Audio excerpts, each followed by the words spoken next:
Kagabi Kian. Nasiyahan ka ba? Hindi mo kailangang ipaalala sa akin, unang ministro. Patay na ang asawa ko. Napilitan kang magdala ng dalawang sambahayan kaya kailangan mong gawin ito sa akin. Upang mag-iwan ng dugo ng pangunahing sangay. Habang buhay kong maaalala. Ako lang ang iyong pandagdag na asawa, ako ang iyong manugang. Patay na ang kuya mo ng 5 o 6 na taon. Bakit iniisip mo pa rin siya? Si Hokian, nakapagbigay ka na sa akin. Nang you're at Hanner. Ikaw ang aking asawa. Maaari ko nang ipahayag ang kanilang pagkakakilanlan. Huwag. Bagamat wala kang magagawa sa pagdadala ng dalawang sambahayan. Ito ay taliwas pa rin sa moralidad at kaayusan ng tao. Ngayon, bilang unang ministro, pinagmamasdan ka ng mga opisyal na literati. Kung dahil dito ay isusumbong ka nila. Anong silbi nila? Hindi pa 3 taon mula nang pumanaw ang dating emperador. Hindi pa tapos ang mainit na pagluluksa. Kung ang bagay na ito ay kumalat, ang iyong karera ay maaaring mapinsala. Narinig mo ba? Kung ganito ka concern sa akin, Kian. Susundin ko ang lahat ng sasabihin mo, Kian. Kian,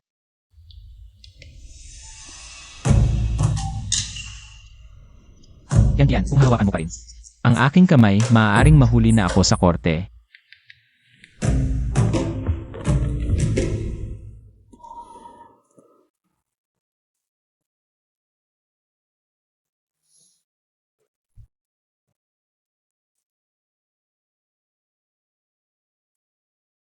Huwag kang maniwala sa kanya, si Hokian. Hindi kanya talaga gusto. Ito ay pawang panlilinlang lamang. Upang magkaroon ka ng anak para sa kanya. Lumuhod ka. Lumuhod ka. Lumuhod ka. Zenobia, bakit kailangan lumuhod? Tumahimik ka. Iyon ang unang ministro, Ginoong Shen. Noong walang prinsip na kaguluhan, si Ginoong Shen ang nagligtas sa sitwasyon. Tinigil ang paghihimagsik at itinaguyod ang bagong emperador. Gusto siyang gawing rehente ng bagong emperador. Ngunit tumanggi siya. Bagamat tinatawag na unang ministro, siya ay pangalawa lamang sa emperador at nangunguna sa libo-libo. Ang unang ministro, medyo matanda na rin, di ba? Hindi ko alam. Kilalang kilala si Ginoong Shen sa pagiging malamig at malayo sa mga babae. Maraming mga dalaga mula sa mga pamilyang maharlika ang nangangarap na mapangasawa siya. Ngunit ayaw pa rin niyang magpakasal. Hindi ko alam kung anong uri ng diwata ang magugustuhan ng unang ministro.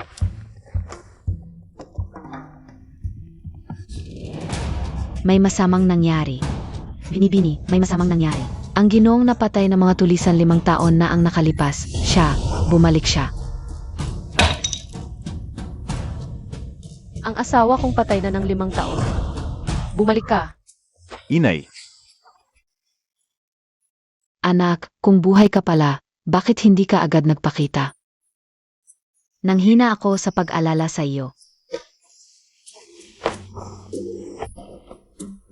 Inay, si Chutsui ang nagligtas sa akin noon. Inay, ito ang anak namin ni Chutsui. Nagbigay siya sa akin ng anak. Hindi ko siya pababayaan. Siya ang pinakamahal kong babae. Pakakasalan ko siya. Anak, may asawa ka na. Inay, ang pakikipag-isa ko kay Chahokyan, pangalan lang. At ngayon, wala na silang yaman. Ang kapatid ko, pangunahing ministro na ngayon. Iba na ang estado namin ngayon. Kahit pangalawang asawa lang si Chahokyan, malaking karangalan na para sa kanya. Shen Nanfeng, paano mo magagawa ito sa unang asawa?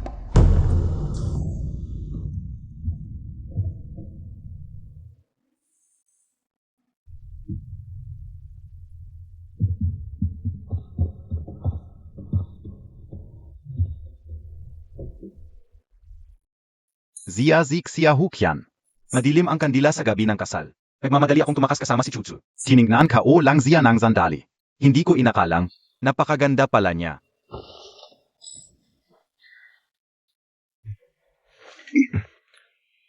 Mabuti nang narinig mo, Siahukyan. Dalawa ang pagpipilian mo. Maging pangalawang asawa, o humingi ng hiwalay. Ikaw ang bahala. Ang tagal nating hindi nagkita, pinsan. Magiging magkakapamilya na naman tayo. Sino ang kapamilya mo? Noon, mataas ang posisyon ng tatay mo. Nakitira ako sa inyo. Ngayon, nagkasala siya. Anak ka na lang NG kriminal. Ako ang magiging tunay na asawa sa pamilya Shen. May kapatid akong ministro. Ikaw, pangalawang asawa ka lang. Ako ang magdidikta sa buhay mo. Sa ilalim ko ka mabubuhay. Nagbago ang panahon.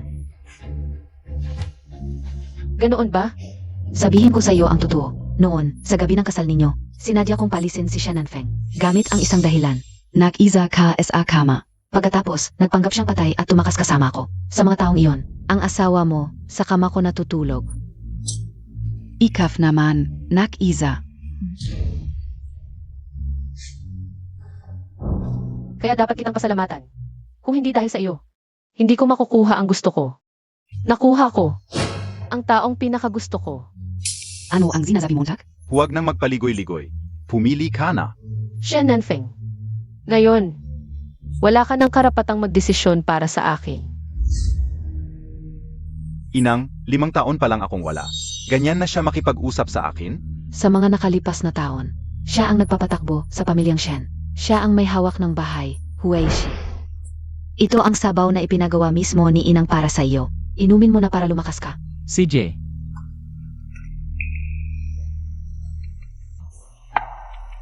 Inang, sabihin mo na ang gusto mong sabihin. Namatay ang kuya mo pagkatapos ikasal, walang naiwang anak. Gusto ni Inang na ikaw ang makipagtalik sa biyenan mo. Para mabuntis mo siya, magkaroon ng tagapagmana ang kuya mo. Inang, sobra na ito noong ako ay. Huaitsi, hahayaan mo bang mawalan ng lahi ang panganay? Walang mag-alay sa kuya mo, Jack? Tulungan mo ang kuya mo, pakiusap ni Inang. Hindi pwede, Inang, ako ay. Huaitsi,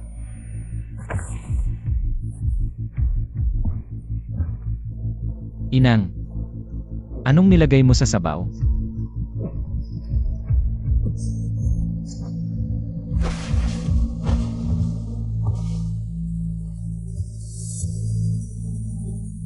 sana pagpalain ng langit, nawa si Huaishi, ay magbigay ng anak kay Nanfeng. Noong akala ko'y patay na ang panganay, pinilit ko ang bunso na dalhin ang dalawang pamilya, makipagtalik sa biyenan, magbigay ng tagapagmana sa kuya. Ngayon, asawa na ni Huaishi si Chiaoqian, at si Chiaoqian din ang nagpapasweldo sa pamilya. Wala akong karapatang magpasya kung alis siya. Inang. Ang tatay ko ay Deputy Minister ng Rights, tinuruan ako ni nanay mag-accounting. Eksperto ako sa pamamahala, huwag kang mag-alalang walang mag-asikaso. Mas giginhawa ang pamilyang Shen sa akin. Hindi pa nagsasalita si Inang, nagsasalita ka na? Talagang maliit ang lipi. Walang disiplina. Inang, kapag ako na ang namamahala, hindi ko lalapastanganin ang nakatatanda. O magiging mas mataas sa kanila. Ano sa palagay nyo, Inang? Ito, dahil sa paglalagay ng gamot kay Huaishi, galit na galit sa akin si Huaishi. Bilang punong ministro, iginagalang at minamahal niya. Ang biyenang ito, paano ako magpapakita ng masamang mukha sa kanyang babae? Ay, huwag na nating pag-usapan ito. Kakakauvi niyo pialang. Pag-usapan natin ito sa ibang pagkakataon. Bakit hindi pa rin pumapayag ang matanda? Kailangan kong makuha ang posisyon bilang tunay na asawa ni Shen Nanfeng. Bilang manugang ng punong ministro, sakop ng punong ministro, ang mga mayayaman sa kabisera, ay igagalang ako. Tatay ko, sakop ng punong ministro, ay giginhawa ang karera. Ang pamilyang Song, makakasama rin sa walang hanggang karangyaan. An-an, halika dito.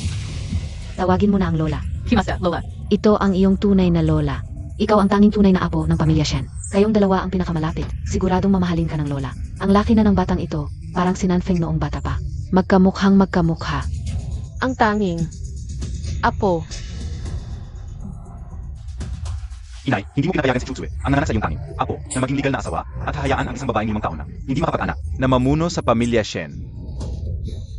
Ang usapin ng legal na asawa ay kailangang hintayin. Hintayin ang pag-uwi ng iyong kapatid. Bago may pasya. Ang pangalawang kapatid ay punong ministro. Wala siyang oras sa mga usapin sa loob ng bahay. At saka, si Chiaoqian ang aking asawa.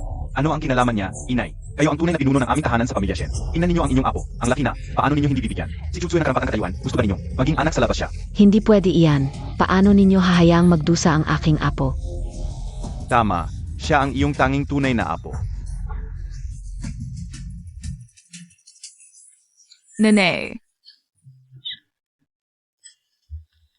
Magandang araw, Lola. Nene. Nami-miss Nakita and Ayuer.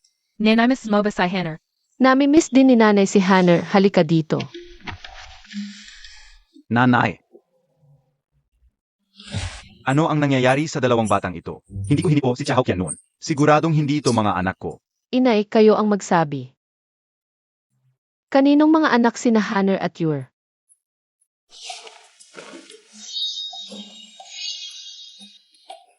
Paano ko sasabihin ang nakakahiyang bagay na ito? Akala ko patay na ang panganay. Pinilit ko ang pangalawa na magmana para sa panganay na linya. Sino ang mag-akalang buhay pa ang panganay kung malaman niya na ang kanyang asawa at kapatid ang nag-anak? Alam ka una. Ang dalawang batang ito ay inampon, di ba?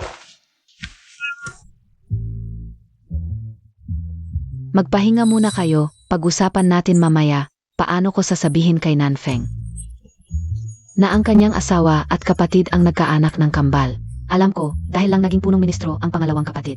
Gusto mong manatili sa pamilya Shen at magpasarap. Sayang. Ang tunay na anak ni Shen Nanfeng. Ang dalawang yan, ampong lang naman. Si second brother, alam niya kung sino ang mas importante. Talaga? CJ, kapag pinayagan ako ni Shen Huizai, ako mismo ang magpapaalis sa sarili ko.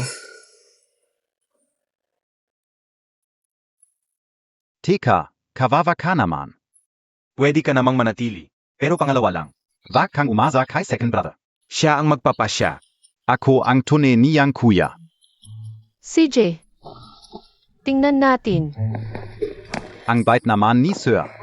2 kalye pa ang nilakad para sa keke. Magugustuhan ni Madam. Second young master. Buhay PASI Big Brother. Bumalik siya.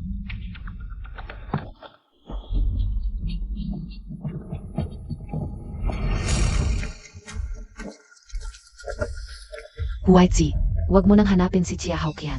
Ako ang pumilit sa'yo noon para mag-asawa ng dalawa. Alam ka hindi mo gusto si Chia Haokian. At ayaw mo rin sa pagsasama ng dalawa. Ang hirap sa'yo nitong mga taon. Hindi maganda ang pagsasama ng dalawa. Masisira pangalan mo. Buti na lang bumalik ang Kuya Montag. Kalimutan na natin ito. Pinatahimik ko na ang lahat sa bahay. Ituring na lang nating ampon sina Han-er at Yu-er. Para bang hindi nangyari? Sumang-ayon ba si Xia Haokian? Oo. Si Chia Haokian ang nagmungkahi nito. Gusto niyang tapusin na. Kasi ang kuya mo at ang asawa niya. Sila ang tunay na mag-asawa. Siyempre, kakampi niya ang Kuya Montag. Hindi ako sang-ayon. Impossible. Asawa ko na siya. Siya lang ang magiging babae ko habang buhay. Ono BA 2?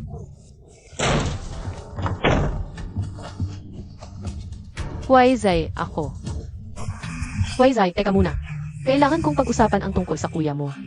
Pagbalik lang ng kuya ko, iiwan mo na ako. Anong ibig mong sabihin? Kian, naalala mo pa ba? Ang nakilala mo noon, ako talaga.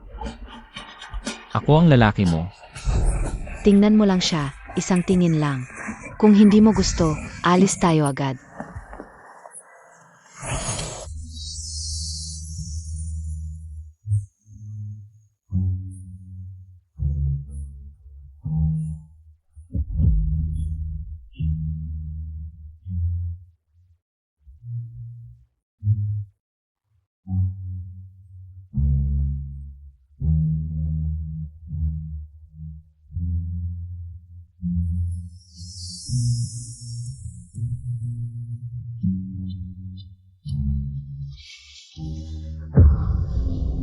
Sino ka? Asawa Montag ako. Xia Haokian. Akala Montag de Agosto KNG kapatid ka o? Kuya ka ni Shen Huizai. Oo. At ngayon, top-notcher na ang bunso kong kapatid. Malayo ang mararating niya. Maraming babaeng may mataas na katayuan ang nangangarap na mapangasawa siya. Yung panliligaw noon. Siya ang pumalit sa akin. Hindi ko inaasahang magkakagusto ka sa kanya. Gusto sana niyang tanggihan ka kagad. Pero nawa ako es ayo. Kaya nakiusap ako sa mga magulang namin. Para pakasalan ka. Kaya pala, hindi talaga niya ako gusto. Inay, bakit mo ako nilinlang? Bakit mo pinalitan ng nobyo ng kuya ko? Anak, may karangalan ka. May magandang kinabukasan ka. Kung anong klaseng babae ang gusto mo, makukuha mo. Pero ang kuya mo, talagang walang silbi. Ang maganda, ayaw sa kuya mo kasi di sikat, kaya wala akong magawa kundi gawin ito. Pinapalit kita sa kuya mo para makipagkita. Inay, bakit mo ginawa to? Ang sama ng ginawa mo. Anong sinasabi mo? Ikaw na bonso. Tumulong ka sa kuya mo maghanap ng asawa. Anong problema? Tapos na ang usapan, sasabihin ko na sa'yo. Ayaw sa'yo noon dahil mahina ka, hindi ka talaga type. Nang makita ang kuya mo, saka pumayag. Hindi ako naniniwala. Inay, bitawan mo ako, kailangan ko siyang kausapin. Anong kausap? Dapat masaya ka para sa Kuya Montag. Nakapangasawa siya ng mayamang babae. Inay. Xia Haokian. Dapat sakin ka talaga. Xia Haokian, buksan Montag. Nandyan na ang kuya mo, tumigil ka na. Ganun ba kalaki ang pakiramdam mo sa kuya ko? Buksan Montag. Kung malaman ng kuya ko ang relasyon natin, Ano nang iisipin niya?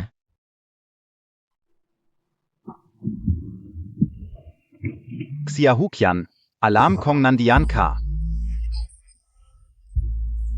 May balita ako, uwi na ang kapatid ko. Sumama ka sa akin ngayon para magpaliwanag. Gusto mo bang maging pangalawang asawa o hiwalayan na lang?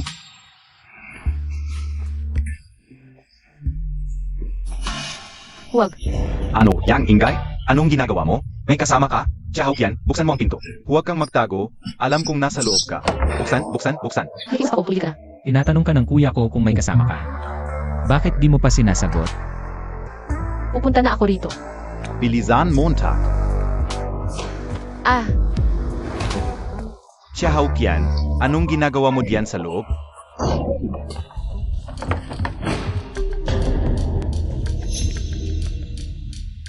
Anong ginagawa mo kanina? may nakita akong daga, nagulat ako.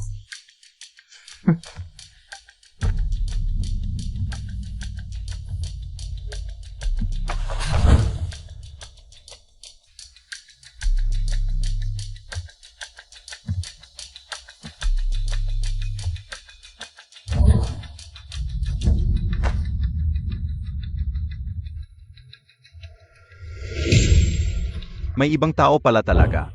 Ano nang gusto mo? Shen Nanfeng, sinong nagpahintulot sa'yo na pumasok sa kwarto ko? At inalis mo pa ang kumot ko. Ako ang asawa mo, syempre may karapatan ako. Alam ng lahat ng tao sa mundo. Patay na ang asawa ko 5 taon na ang nakalipas. Sino ang makakapatunay na ikaw ang panganay na anak ng pamilyang Shen? Sasabihin ko sa'yo, malalaman ng lahat ng tao sa kabisera. Ako ang kuya ng punong ministro. Sa oras na iyon, lahat ay lalapit sa akin para magmakaawa. Xiahukyan, sasabihin ko sa'yo, kung ayaw mong palayasin sa mansyon ng Shen, dapat mong pagsikapang magustuhan ako. At huwag kang magkunwari rito. Magmadali ka sa harap ng bulwagan. Huwag mong pabayaan ang aking kapatid na punong ministro na maghintay ng matagal.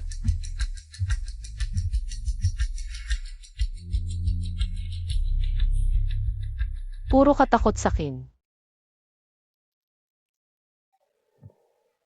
Diyan, nakalipas na ang maraming taon. Naisip Montag ang kuya Montag? Siyempre, naalala ko ang aking mabuting kuya.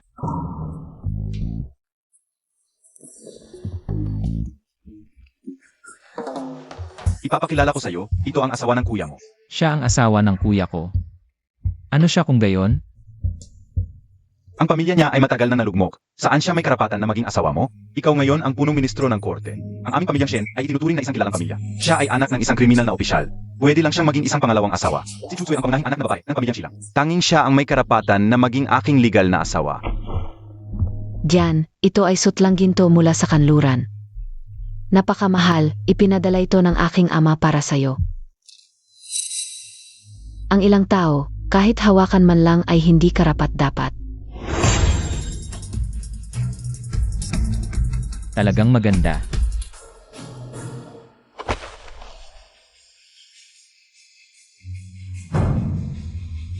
Angkop na angkop para pangpunas ng sapatos.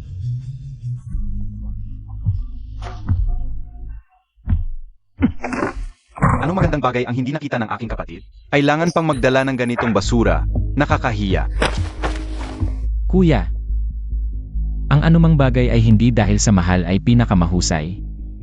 Ang komportabling gamitin ang pinakamahusay. Ito ay isang tao. Isang tahing tinahi para sa akin, sa tingin ko ay napakahusay.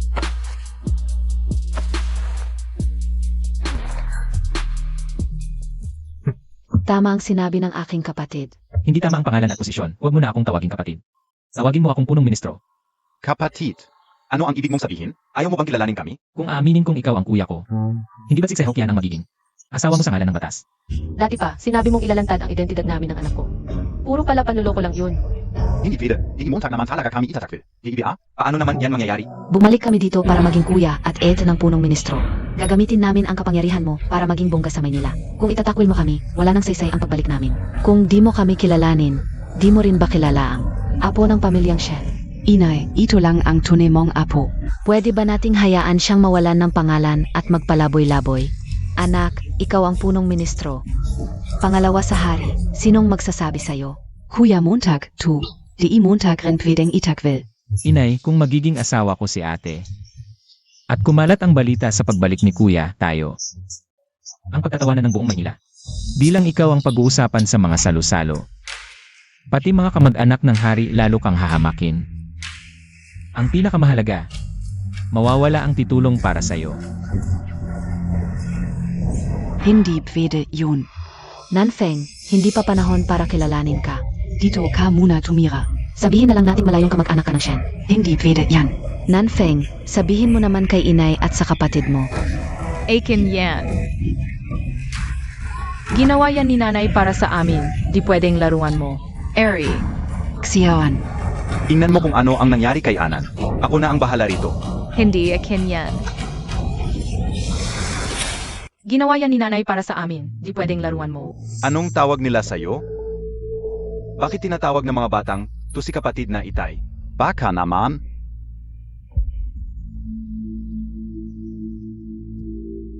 Ano ba yan, basta-basta kang kumuha ng gamit ng iba? Bastos at walang modo. kapatid, bata lang si Xiaoan. Siyempre, gusto niyang maglaro ng bagay na nagustuhan niya. At ikaw, hindi mo marunong magpalaki ng anak. Matanda ka na, bata ang inaapi mo. Nakakadiri, ganyan ba ang turong anak ng isang ministro? Nakakasuka. Kapatid. Punong ministro, alam kong mali ako. Pero wala naman nangyari sa mga bata, di ba? Ganyan ba magturo ng anak ang anak ng ministro? Pag sobrang pinalaki, magiging pasaway. Paano pa siya magiging matagumpay sa hinaharap? Tingnan mo ang pinaki niya ate, na sina Hannah at Yor. 3 taon pa lang, marunong nang gumalang.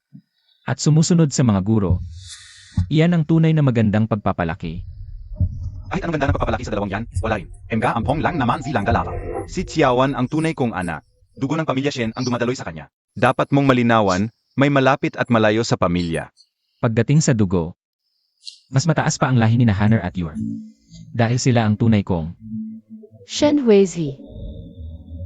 Kung malaman ito ni Shen Nanfeng, na si Huizi ang tagapagmana ng dalawang sangay, dahil sa kasamaan ni Shen Nanfeng, tiyak gagamitin niya ito para pagbantaan si Huizi. O baka nga pati siya'y saktan. Hindi ko hahayaang saktan niya si Huizi. Kian, sa isip mo ba? Ganito na lang ako kahirap ipakilala. Bata pa lang nang ampunin sina Hannah at Yor. Walang ama ang mga bata, kaya tinawag nilang Papa ang pangalawa. Naawa ako sa kanila, kaya hindi ko na ipinaliwanag. Kaya ganoon na lang ang tawag nila hanggang ngayon. Ngayong nasa pamilya Shen na kayo, dapat sundin niyo ang mga patakaran ng pamilya Shen. Pinabayaan mong mang-api ang mga bata, palpak ang pagpapalaki, dapat kang parusahan. Bata kapat ganyan na ang ugali, makasarili at walang galang. Kung hindi pa parusahan ng mabuti, lalong malaking gulo ang gagawin niya. Lahat, lumuhod kayo sa Ancestral Hall. Pangalawa, ang lilit pa ng mga bata, at ang lamig pa ng gabi. Hindi nila kakayanin ang magdamagang pagluhod. Baka pwedeng hindi sila papakainin sa gabi. Kuya, hindi makatarungan ang ginagawa mo, pinoprotektahan mo ang nangapi.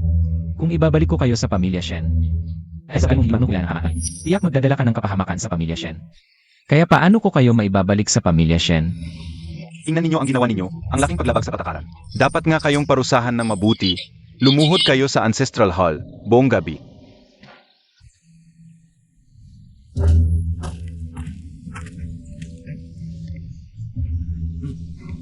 Zazama ako.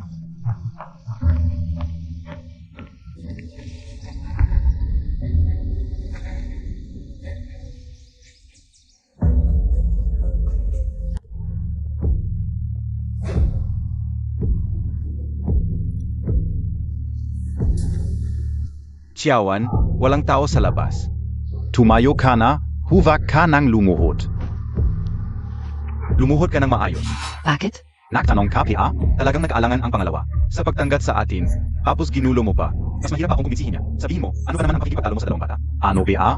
Dalawang ampong lang naman yan. Zianan lang ang tunay na dugo ng pamilya Shen. Lahat ng ari-arian ng pamilya Shen sa hinaharap ay mapupunta sa ating anan. Ngayon, Pia, tayo mag-usap nito? Kung hindi tayo kilalanin ni Bunso, wala tayong halaga. Ang mahalaga ngayon ay paano tayo kilalanin ni Bunso. At ipagtanggol tayo. Tama. Kailangan nating mag-isip ng paraan para kilalanin tayo ni Bunso. Si Chihaukian at yung dalawang bata ay wala talagang halaga. Hintayin niyo kung paano ko sila pagtritripan.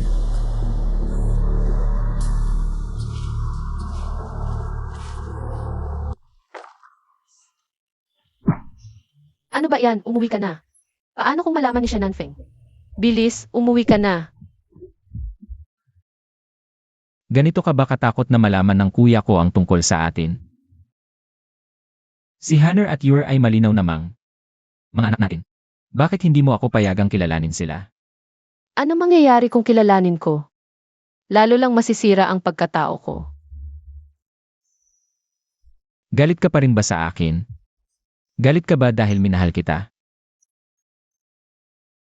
Umaasa ka pa rin ba sa kuya ko? Ako?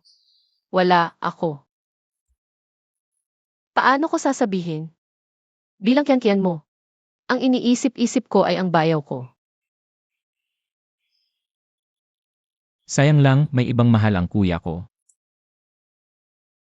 Si Hokian, hindi mo kailanman makukuha. Ang taong pinakagusto mo. Ano ba sinasabi mo? Ako? Shen Huizi, wala akong nararamdaman sa kuya mo. Haharangin mo ako. Ayaw mo na bang makita sina Hanner at Yor? Ano ibig mong sabihin? Ako ang tunay na ina ni Hanner at Yor. Bakit hindi ako pwede makita sila? Ako ang may hawak ng buong Shufu Mansion. Kung hindi ka susunod, ipapadala ko sina Hanner at Yor sa malayo. Paano mo naman sila magagamit para takutin ako? Kung gusto mo pa silang alagaan, maglingkod ka ng maayos sa akin.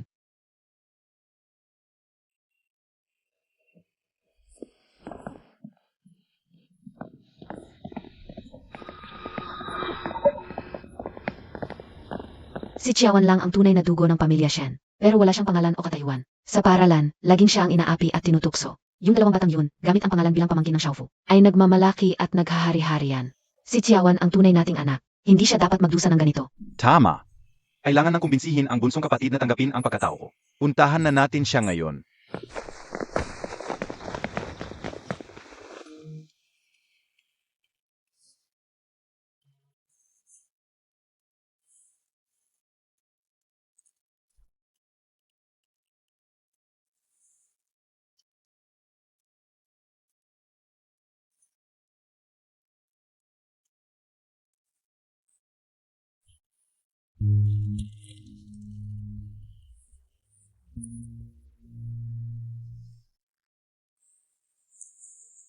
Ang pangalan ko ay Luju.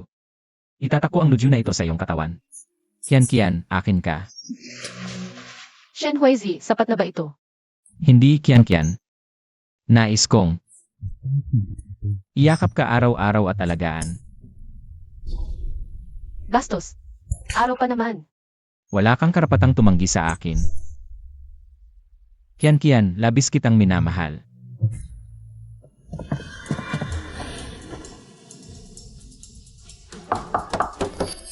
Bunsong kapatid, makakapasok ba? Pasok.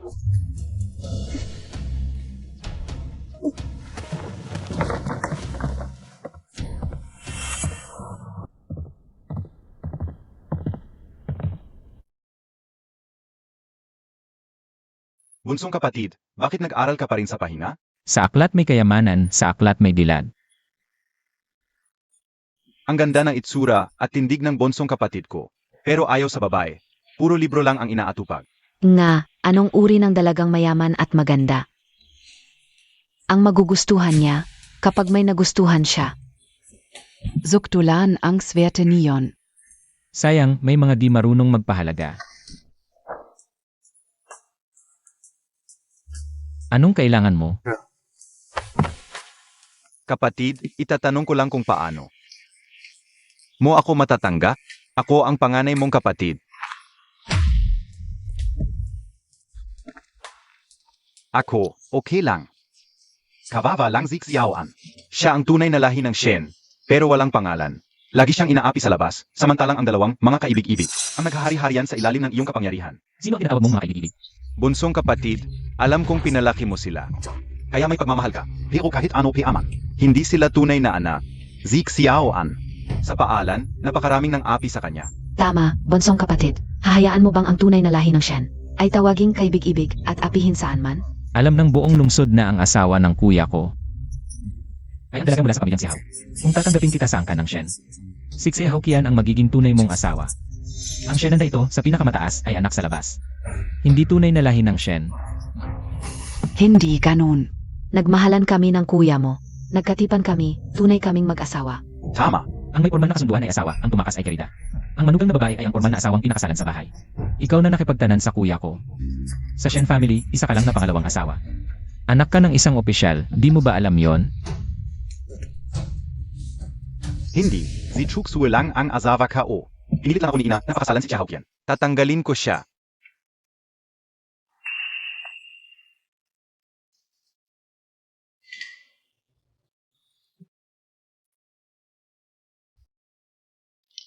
Paalisin.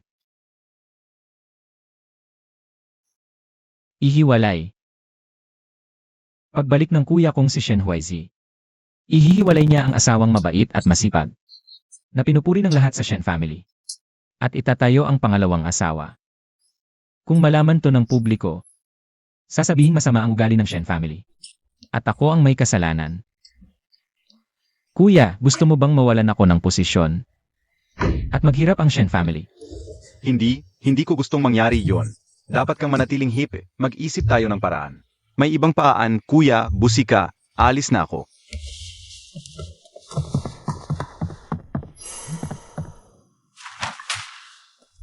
May tao sa ilalim ng mesa. Kuya, sa ilalim ng mesa mo. Anong ginagawa mo? Vala, kuya, busy ka, hindi na kami makikialam. Uwi na kami at mag-isip ng paan. Para kay Xiahukyan. Tara na. Bilis.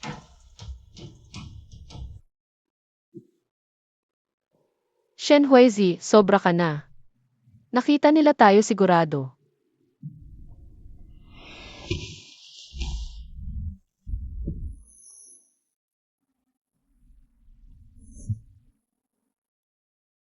Natatakot ka na? Sanayin mo na habang nandito ang kuya ko. Ganito tayo, palihim. Akala ko nakakasagabal ang kuya, pero ngayon, may kakaibang sarap pala. Walang hiya ka.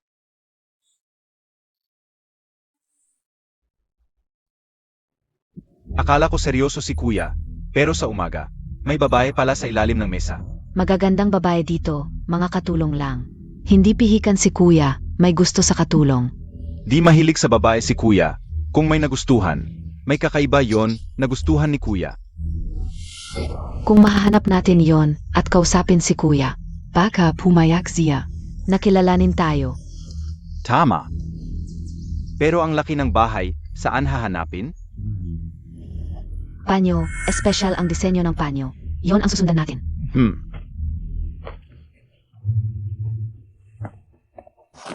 Anong ginagawa mo sa gitna ng daan? Umalis ka diyan. Wala kayong pakialam.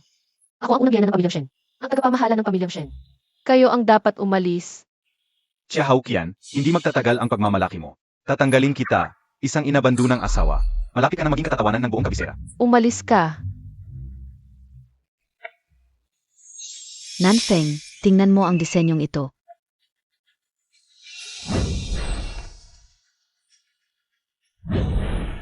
Kaya pala, ikaw pala, yung nakikipagkalokohan sa pangalawang kapatid sa silid-aklatan. Shen Nanfeng, huwag mo akong pagbintangan. Wala akong alam sa sinasabi mo. Anong ginagawa ninyo?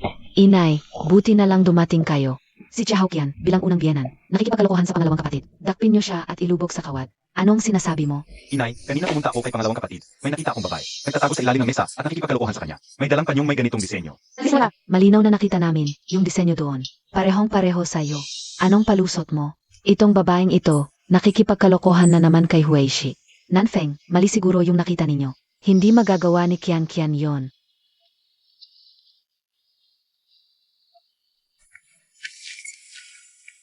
Xiahokyan, nasa kamay ko na ang ebidensya. Anong palusot mo?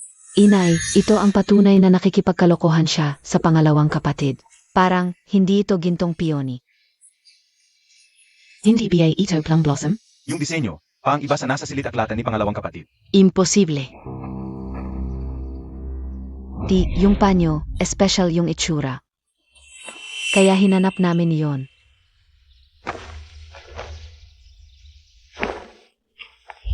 Buti na lang handa ako. Kung hindi, dahil sa panyong iyon. Maghihinala sila sa relasyon namin ni Huizi, malaking problema. Ito ba yung ebidensyang sinasabi ninyo? Lahat sa pamilyang Shen alam. Yun nilang ang gamit kong panyo. Kahit magbintang kayo. Di ba pwedeng mas maayos ang paraan?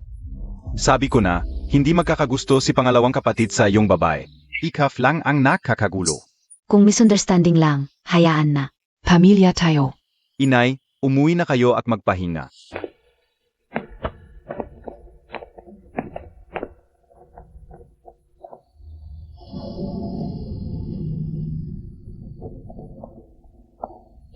Nanfeng, kanina nakita ka may pulamar sa ligid ni Xiaoqian. Parang kagat ng insekto. Ang pinsan kong ito, palaging malandi. 5 taon na siyang biyuda ng buhay. Paano siya makakatiis ng kalungkutan? Sa tingin mo, may iba na ba siyang karelasyon? Anong tunog yon? Xiaoqian, may ibang tao sa kwarto mo. Anong ginagawa mo kanina? May nakita akong daga, nagulat ako. Ang babaeng ito, naglakas loob na magtaksil sa akin. Papatayin ko tong lalaking to. Huwag muna tayong magpadalos-dalos. Wala tayong ebidensya. Napakasama ng babaeng yon. Paano kung baliktarin niya tayo?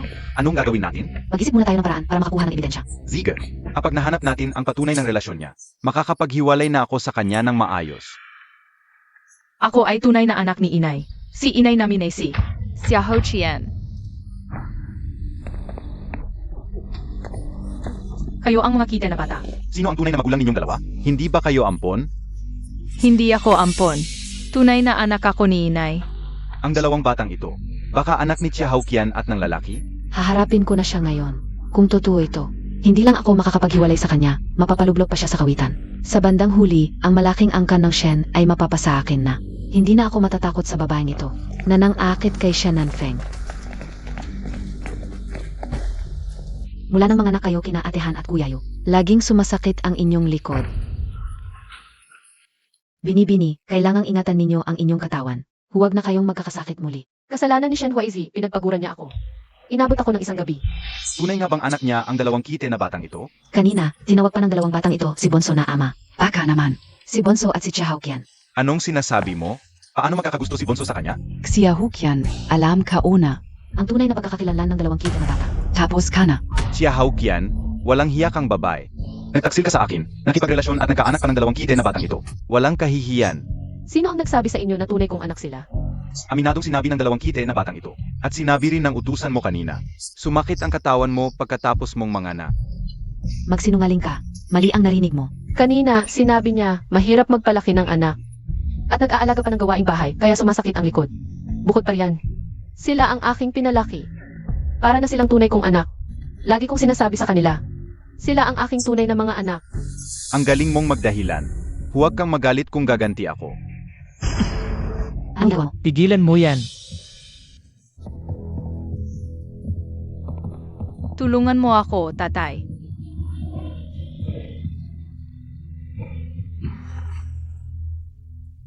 Buti na lang dumating ka, kapatid. Si Xiaoqian ay may ibang minamahal at nanganak ng dalawang ito.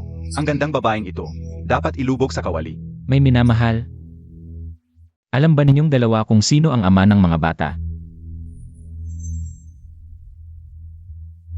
Shen Nanfeng, sa lahat ng taong nag-alaga ako sa pamilya Shen, naglingkod sa mga biyanan. Hindi mo man lang ako naunawaan. Sinisiraan mo pa ako. Sa dalawang bata lang na nagsasalita ng walang malay, gusto mo akong siraan. Huwag kang magkukunwari. Alam kong gusto mo lang ng dahilan. Para mapalayas ako sa pamilya Shen. Kuya, ito ba ang paraan mo? Sabi mo, lulutasin mo ang problema ni ate. Sa pamamagitan ng pagsisinungaling at pagsira sa kanyang pangalan. Para hiwalayan siya. Hindi ako. Siya ang walang hiya. Ano NG ginagawa ninyo? Inay, buti na lang dumating ka. Ikaw ang nasa bahay. Alam mo ang mga nangyayari roon. Si Xiaoqian ay may ibang minamahal. Meron sigurong mga bakas. Isipin Montag, sino kaya yon?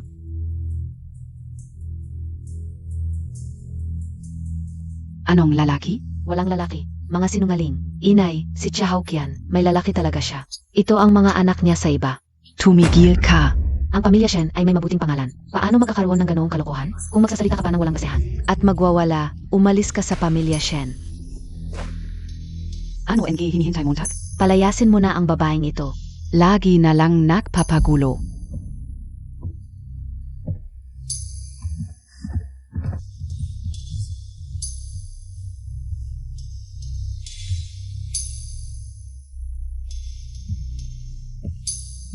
Yakapin mo ko tari. Ako rin. Mahal na asawa, ikaw pa rin ang asawa ni Nanfeng. Ngayong bumalik na si Nanfeng, bakit ka pa nakikipag-usap sa kapatid niya? Ano ba yan? Inay, sa halip na sabihin sa akin yan. Mas mabuti pang bantayan mo ang sarili mong anak. Alam kong ang magandang babaeng ito ay may masamang hangarin. Pinakayafes ayaw ni Huwezi. Huwag mong balakin si Huweshi. Mag-asawa rin siya. Naghahanap na ako ng mapapangasawa niya. Sa estado mo, hindi ka talaga karapat dapat sa kanya. Dapat mong malaman ang sarili mong kalagayan. Kung hahabulin mo pa siya, magdudulot ako ng masama sa'yo. Ina. Noon, pinainom mo kami ng gamot at pinilit kaming magsama. Ngayon, 5 taon na kaming mag-asawa, basta-basta mo na lang ba ititigil? Huwezi, para sa kabutihan mo ito ng ina mo. Ikaw ang punong ministro kung mababalita ang pag-asawa ng magkapatid sa isang babae. Ano na lang ang mangyayari sa reputasyon mo? Ito rin ang bunga ng ginawa ninyo, ina. At saka, nang namatay na ang kuya ko. Saka lang ako naging kay Kian. Ayon sa batas, makatarungan at makatwiran ito. Ikaf. Kian, ayaw mo ring makaapekto sa kinabukasan. Ni pangalawa, di ba? Ikaw ay may matinong pag-isip. Alam Montag na ang dapat gawin, DIBA?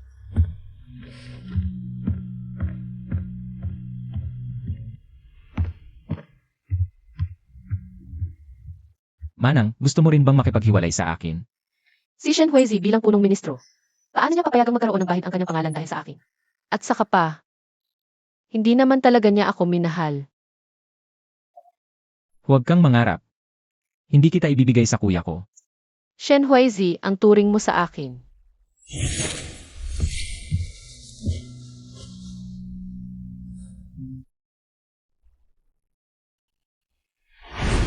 Sasabihin ko sa'yo, mag-asawa rin si Huweishi.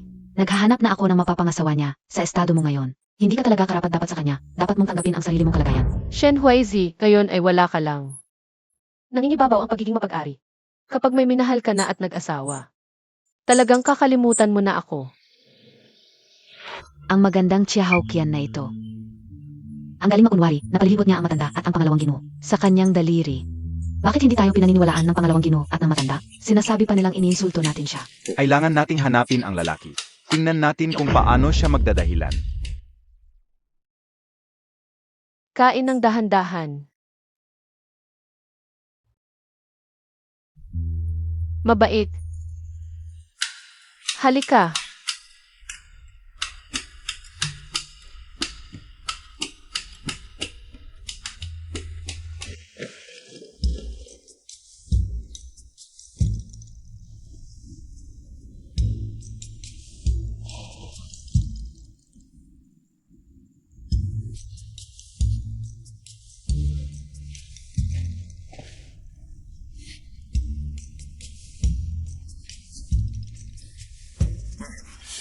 Kain ka.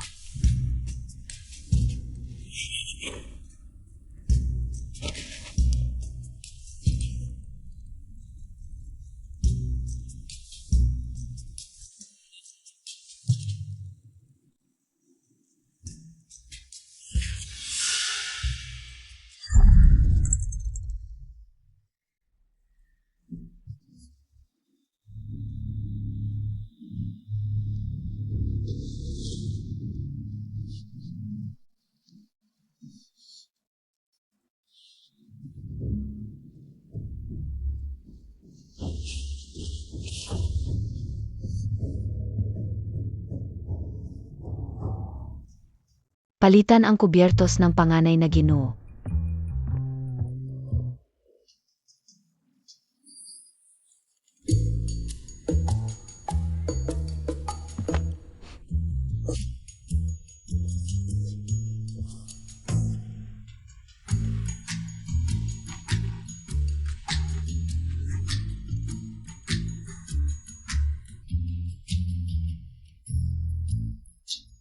Kian, bakit napakapula ng mukha mo? Masamang pakiramdam, bakit ka pa lumabas para kumain? Huwag naman sana mahaba ang apo kao. Na, Kian, may masakit ba sa'yo? Okay lang ako. Medyo pagod lang. Uwi muna ako para magpahinga.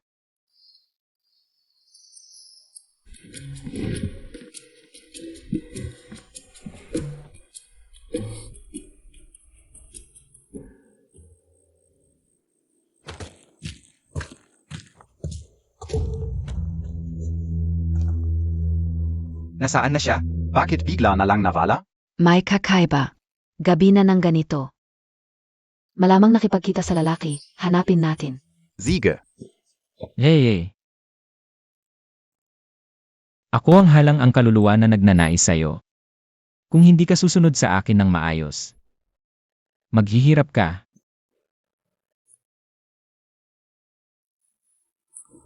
Shenhuizi. Eh. Ano ba yan? Kalokohan.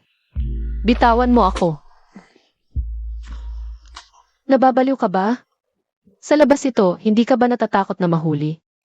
Mandurukot ako ng bulaklak, anong takot sa labas? Sa tingin ko, madilim at mahangin dito, tamang-tama para magkita.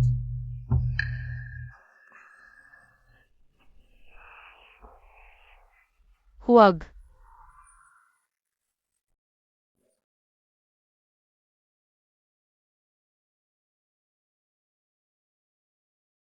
Kung ayaw mong mahuli kiyan-kiyan, agatin mo ito. Huwag kang mag-ingay.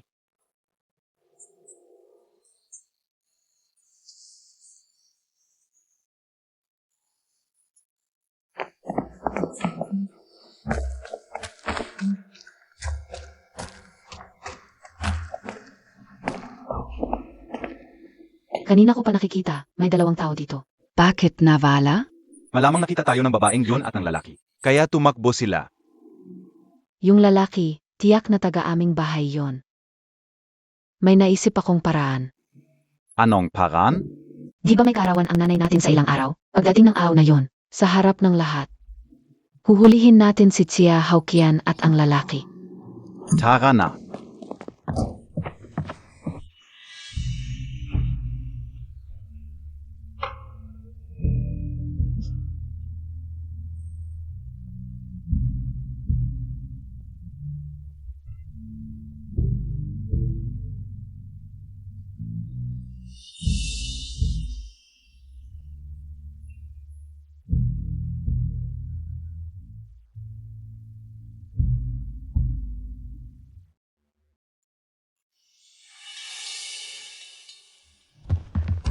Naway magkaroon ng kasaganaan ang matandang ginang at mabuhay ng napakahaba. Naway maging malusog ang katawan ng matandang ginang. Salamat, mga ginang, doon po kayo. Salamat, matandang ginang. Dumating si Prinsesa Zhaoyang.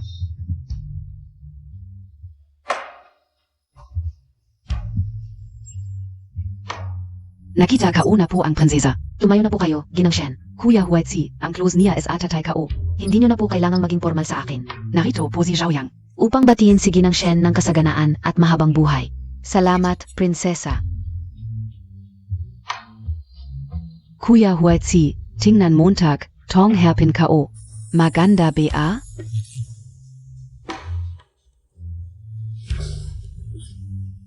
Tingnan ka. Si Prinsesa Zhaoyang at si Huishi. Anong bagay na magkapareha?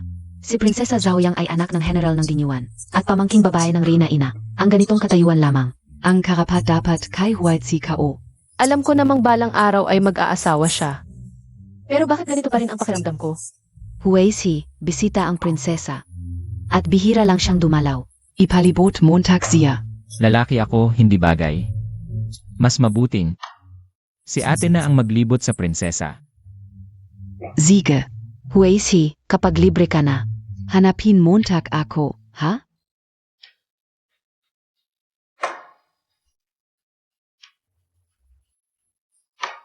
Prinsesa Zhaoyang, tuloy po.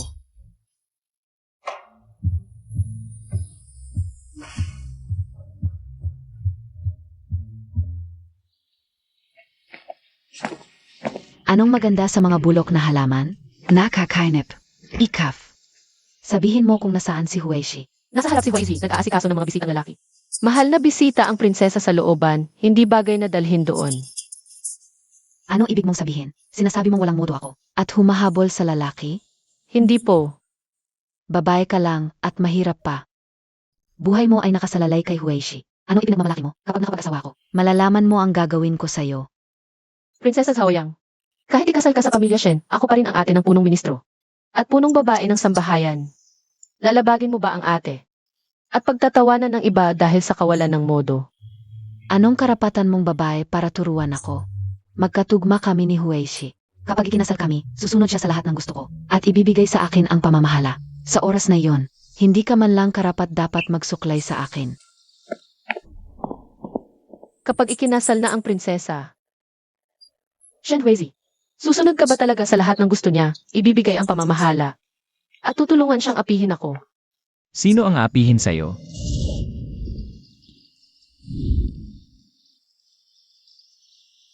Huli ka na, umalis na ang prinsesa.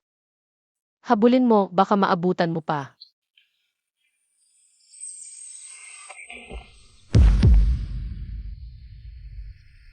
Ano ng problema? Galit ka? Naiinggit ka? Baliw ka ba? Tingnan mo kung anong araw ngayon. Paano kung may makakita? Ano naman kung may makakita? Ganyan ka na naman. Ginang, may mahalagang pag-usap sa accounting.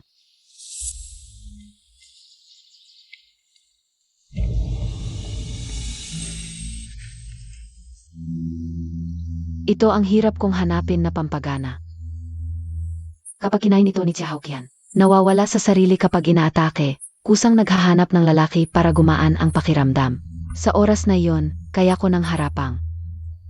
Ilantad kayo sa harap ng lahat.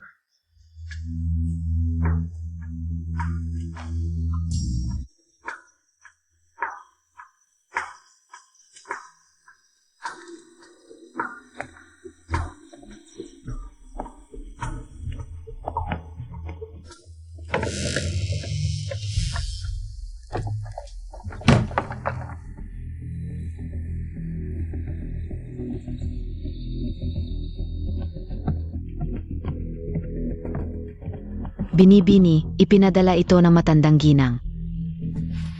Sabi niya, napagod ka raon gayon.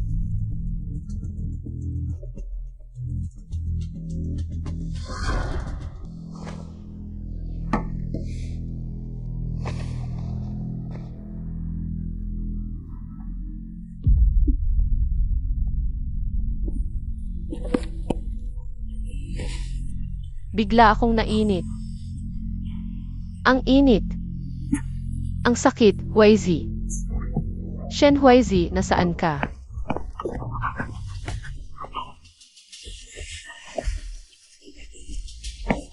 Huizi.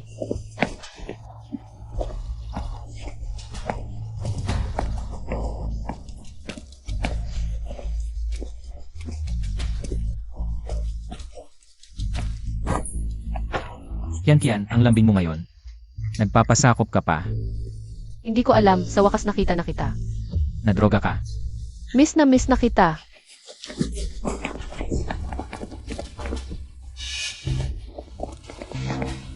Ayos, nahuli na natin sila. Tawagin na natin ang mga tao para ilantad. Oo. Matandang ginang, may nagkikita sa handaan mo. Walang hiya talaga. Dapat ilubog sa kawad. Tingnan ko kung sino. Ang naglakas loob gumawa nito sa aking kaarawan.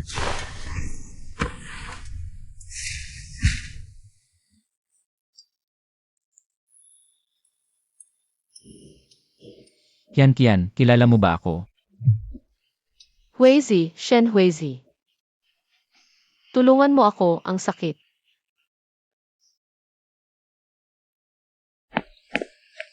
Dito, nasa loob ang magsing-irog. Buksan ang pinto.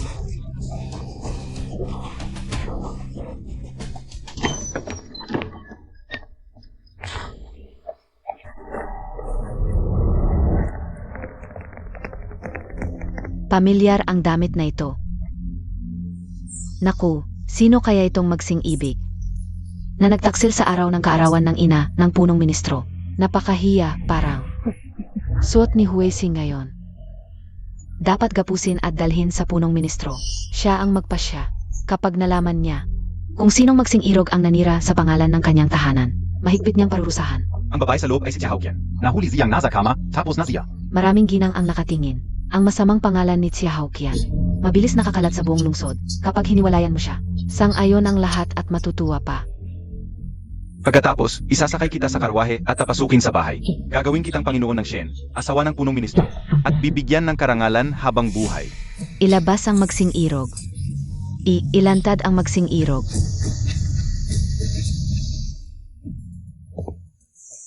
Punong ministro. Punong ministro pala, ang punong ministro mismo. Nakita pa siya sa isang babae sa araw. Grabe naman to. Hindi ba sabi nila, ang punong ministro ay malamig at hindi malapit sa babae. Ito. Bakit siya ang pangalawa? Sino yung babae sa kanyang mga bising? Tiyak na si Chahaukian, yang babae. Ginayuman niya ang pangalawa. Gusto niyang sirain ito. Sino nga ba yung babae sa bisig ng punong ministro? Nakapang-akit pa ng punong ministro, nagpapakalayaw sa araw. May talaga siya. Tiyak na napakaganda. Kaya nahulog ang loob ng punong ministro. Huwag kang matakot, nandito ako. Hindi ba para hulihin si Chahaukian ang punta natin? Bakit naging siya ang pangalawa? Baka. Yung babae sa bisig ng pangalawa ay si Chahaukian. Ano ba ang gusto mong gawin? Ako at ang aking minamahal ay nagkakaisa ang puso. Nakita lang sandali. Ngunit kayo, walang galang, pumasok ng basta-basta. Akala nyo ba madali akong apihin?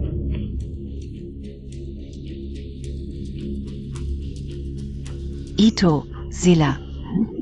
Sila ang nagsabi sa amin. May nakikita raw dito. Kaya kami pumunta para maglantad. Abala ang punong ministro sa trabaho. Bihira lang siyang makapaglaan ng oras para sa minamahal. Ano ba ang nangyari sa inyong dalawa kung hindi para sirain ang pangalan ng punong ministro? Hindi kami. Talagang para hulihin. Tumigil kayo. Nasira ang pangalan ng punong ministro dahil sa inyong dalawa na malayong kamag-anak. Kapag nagsalita kayo ng ganyan. Alles kayo es Arschen Menschen. Bini-bini. Ito ay ipinadala ng matandang ginang. Sinabi niyang napagod ka ngayon. Tiyak na sina Shen Nanfeng. At Song Shuksui ang nagbigay sa akin ng gamot. Gusto nila akong itangka. Ang nangyari ngayon ay usaping pamilya ng punong ministro. Pakiusap sa matandang ginang. At sa punong ministro, huwag magalala. Hindi namin sasabihin kahit isang salita. Emga ginang. Na may unawa, pakiusap bumalik na sa harap. Darating ako mamaya. Kayong dalawa, umalis na kayo rito. Ina, kung may minamahal na ang pangalawa, bakit hindi namin makita? Ang ibig sabihin ng kuya, ako na punong ministro. Kailangan pang iulat sa kanya ang mga nangyari sa kwarto. Hindi yon ang ibig kong sabihin. Kayong dalawa ay pabigla-bigla at makasarili. Walang galang. Bagong dating pa lang, malaking gulo na ang ginawa. Talagang hindi kayo maintindihan. Lumabas na kayo sa Shen Mansion.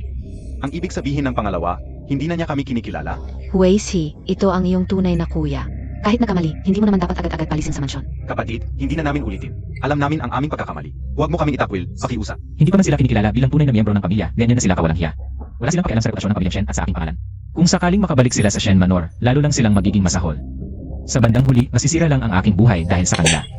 Ikaw, babae ka. Ikaw ang nag-udyok sa akin na magbunyag ng walang katiyakan. Kailangan mo ang kapatid. Ginoong punong ministro, alam na namin ang aming pagkakamali. Hindi na namin ulitin. Kayong dalawa, pumunta kayo sa Ancestral Hall at magdusa doon hanggang sa patawarin kayo ng inyong kapatid. Sige, pupunta na kami. Huwag ka na magalit, kapatid. Huwag kang magalit.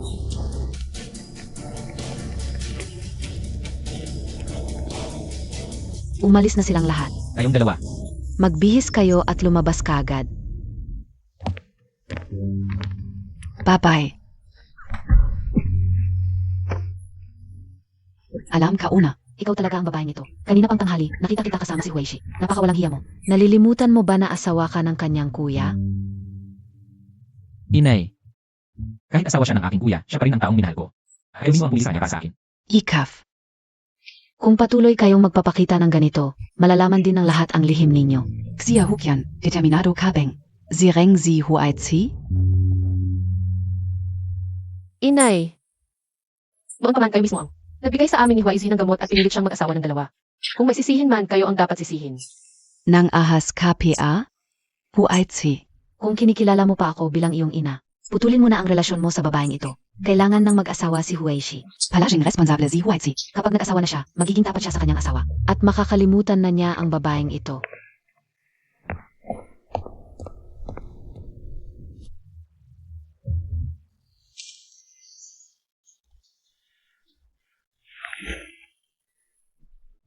Bakit? Kanina pa, ikaw ang unang yumakap at matinding kumapit sa akin. Ngayong hindi mo na ako kailangan, gusto mo nang makipaghiwalay. Siyempre, ayaw kitang bitawan. Pero hindi kita pwedeng sirain. Sayang lang sa bagay na ito. Wala kang karapatang magdesisyon.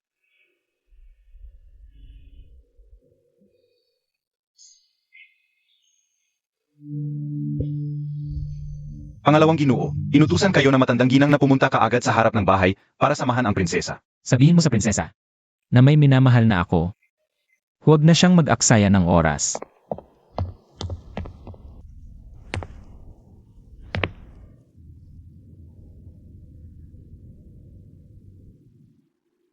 hindi mo tagpian ka nakikita ng mayos ang ta. Humuhuli ka na agad. Muntik na magdulot na malaking kapahamakan.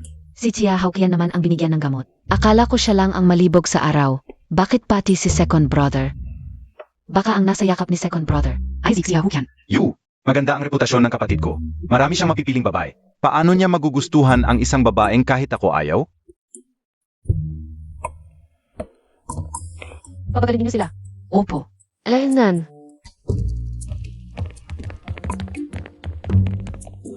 Kakaiba, palagi akong pagod at walang lakas nitong mga nakaraang araw. Siguro pagod lang sa mga nakaraang araw. Buti na lang tapos na ang lahat.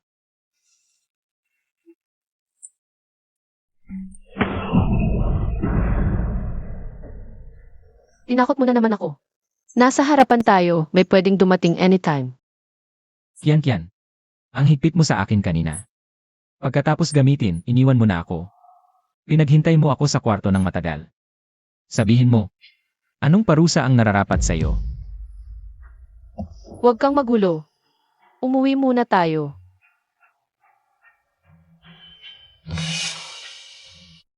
Kian. Inaanyayahan mo ba ako? Hindi ako.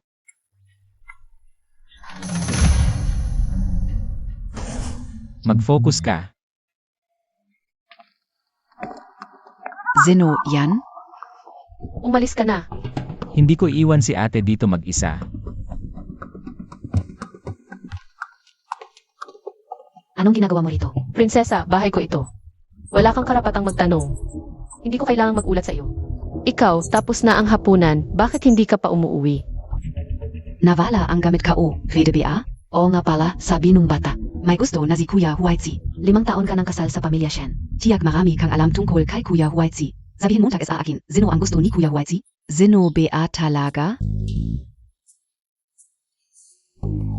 Si Kian ko. Ang pinakamakati sa bewang. Prinsesa, dapat kayong magtanong kay second brother. Ikaf. Azavazia ng Kuya ni Huaitzi. Kailangan ka o Asian gayon. Tizin ka o muna. Kapag nakapag-asawa na ako sa pamilya, saka ko siya ayusin. Chia Hawkian, huwag mong isipin na dahil ay magwawagi ka na. Isipin mo, makikipag-agawan siya sa iyo ng kapangyarihan. Sa huli, mawawalan ka ng lahat. Kung ako ang papasok, ibang usapan na yan. Si Kuya Huaisi lang ang mahalaga sa akin. Pwedeng ibigay sa iyo ang kapangyarihan sa bahay. Sa oras na yon, magiging comfortable ka pa rin. At magiging ina ng pamilya Shen. Kian, mas mabuting ako ang suyuin mo kaysa sa kanya. Ako lang ang makakapagpapanatili sa iyo. Sa pwesto bilang ina ng pamilya. Kian. Ano sa palagay mo? Sabi ko na nga, hindi ko talaga alam. Prinsesa, mas mabuting kay kuya ang itanong mo. Nagsisinungaling ka, Kian. Alam na alam mo kung paano ako pasayahin, Kian. Kung wala naman kayong mahalagang bagay, prinsesa, hindi na ako sasama. Babae ka lang, huwag kang magmalaki. Makhang May. Kasama siya sa likod. Xia Hukian. Huling pagkakataon na ito. Prinsesa, wala akong alam. Kung magpapatuloy ka sa paggulo, prinsesa, papaalisin na kita. Tao, Maghintay ka, siguradong. Zeno si Huaitzi. Sa araw ng kasal ko, lahat ng sayo ay mawawala.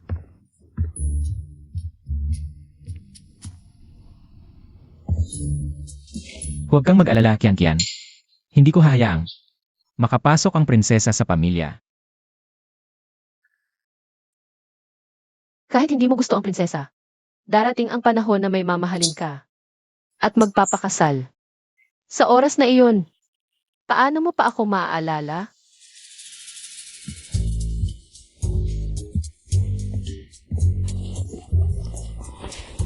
Kasalanan ni Chahokyan. Kaya napahamak tayo at nakaluhod magdamag. Ang talino niya, hindi natin mahuli. Ang kanyang kasintahan. Hindi pwedeng ganito na lang. Dahil hindi natin mahagila. Bigyan natin siya ng lalaki.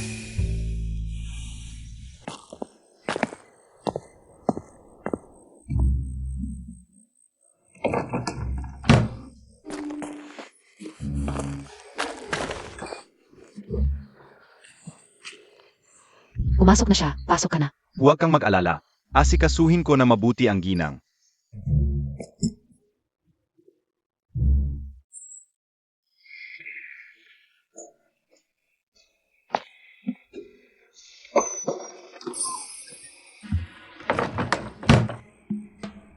Ngayon, siguradong mahuhuli na natin sila. Masisira ang pangalan ni Xiahou Qian. Pagkatapos, ididiborsyo ko siya at lulunurin. Oo nga, tinawag na ba ang MK huhuli? Huwag kang mag-alala, pinatawag ko na ang lola at si kuya. Malapit na silang dumating. Napakagaling ni Xiahou Qian, lagi siyang. Hindi ko alam ang kanyang tunay na mukha. Ngayon, ipapakita ko sa iyo kung gaano kaganda at kaakit-akit ang babaeng ito.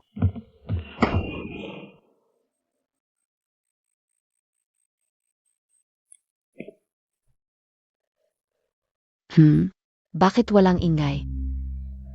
Halika, lapit tayo at pakinggan kung ano ang nangyayari sa loob. Ha? Bakit walang tunog? Hindi ko alam.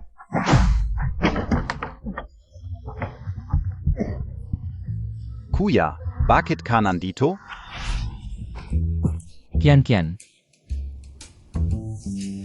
Qian Qian, ganito ba ako katakot sa'yo? Shen Huizi, tinakot mo na naman ako.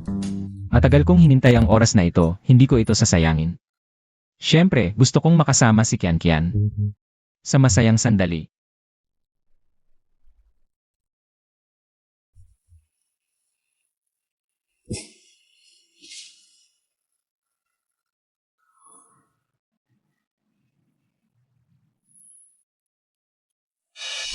Mabilis, magtago ka.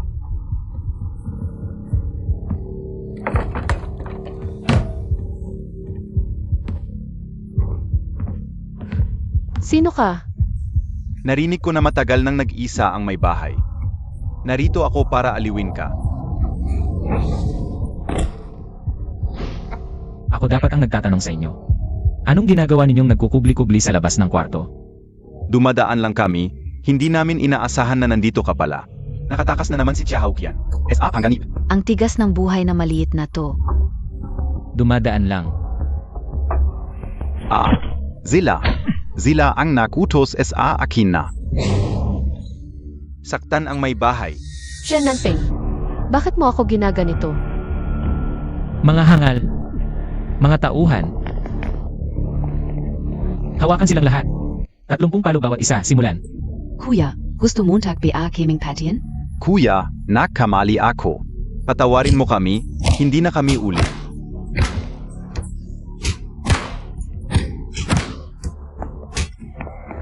Tumigil. Inay, tulungan mo ako. Mamamatay na ako sa palo. Naku, anak. Pahintuin mo na sila. Gusto Montag bang patayin ang Kuya Montag? Alam mo ba ang ginawa nila? Pinlano nilang saktan ang manugang. Napakababang gawain, nakakahiya sa pangalan ng Shen. Kung malaman ito ng iba, wala na akong mukhang iharap. Tumigil. Ako ang bahala. Gago ka. Nababalif ka na ba? Mahirap ang pinagdaanan ng kapatid mo. Gusto mo bang sirain ang kinabukasan niya? Inay, nagkamali na ako. Hindi na ako ulit. Anak, alam na ng kuya mo ang pagkakamali niya. Kapatid mo pa rin siya. Napalo mo na, nabawasan na ang galit mo. Baka pwede nang kalimutan na ito. Mga tauhan, palayasin sila sa Shen. Mula ngayon, wala nang koneksyon sa pamilya Shen. Huwag nang tumapak sa pamilya Shen. Huwag, di ipwede. Pare, pamilya tayo, bakit ganyan kakabagsik? Qian Qian, azawa Montag naman siya. Paano mo nagawang palayasin siya sa bahay? At pabayaan siyang maging palaboy? Paulit-ulit niya akong ininsulto at pinagbintangan, ngayon gusto pa niyang sirain ang puri ko. Paano ako hindi magiging matigas ang puso? Gago ka. Magsumbong ka na kay Qian Qian. Anong silbi niyan? Di siya makikinig sa kanya. Teng, sundin Montag lang ako. Walang kwenta, mahal na mahal niya yung maliit na yan. Siya lang ang pag-isa ninyo para mabuhay. Qian, mali ako, di dapat kita hiniwalayan. Ikaw pa rin ang legal na asawa. Gagawin ko lang si Chutsue na pangalawang asawa. Pwede na ba yan? Qian, sana naman. Huwag mong ipahiya ako. Hindi ako makakapagdesisyon sa ganitong malaking bagay, babae lang ako. Siya ang pangulo. Kaya siya ang magdedesisyon sa bahay.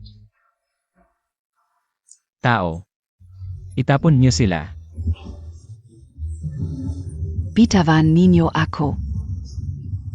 Dahan-dahan, anak kao. Tulungan mo ako, inay. Qian. Maulit-ulit kang ginanyan ng kuya ko. Dapat wala ka ng pag-asa sa kanya, di ba? Anong ibig mong sabihin? Wala na akong pag-asa kay Shen Nanfeng. Ano yon? May nararamdaman ka pa ba sa kanya? Anong sinasabi mo? Ikaw naman talaga ang... Ginoo, may tao mula sa palasyo. Kailangan pumunta ka agad sa palasyo. Pag-uusapan natin ito pagbalik ko.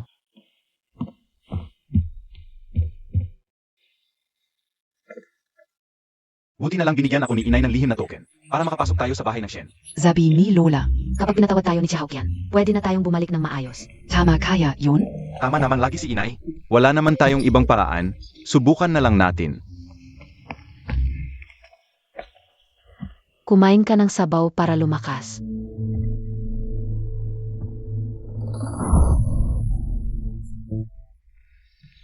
Mukhang buntis siya. Buntis? Dahil kao naman siya hinipuan. Malamang buntis siya sa ibang lalaki. Buntis na pala tong kaibigan ko, anak ng lalaki. Nahuli na namin siya ng may ebidensya.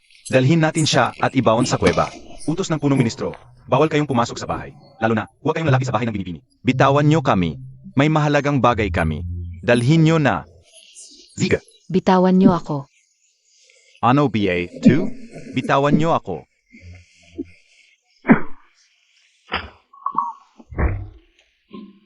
Ano na ngayon ang gagawin natin?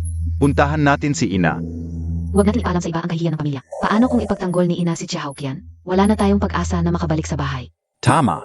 Samantalahin natin ang pagkakataong ito para mamatay si Chahokyan ng walang libingan. Nga pala, sa loob ng 2 araw, may handaan sa bahay ng Dinyuan Marquis para sa pagtingin sa mga bulaklak. Tiyak na sasali si Chahokyan. Sa oras na yon, tayo ay...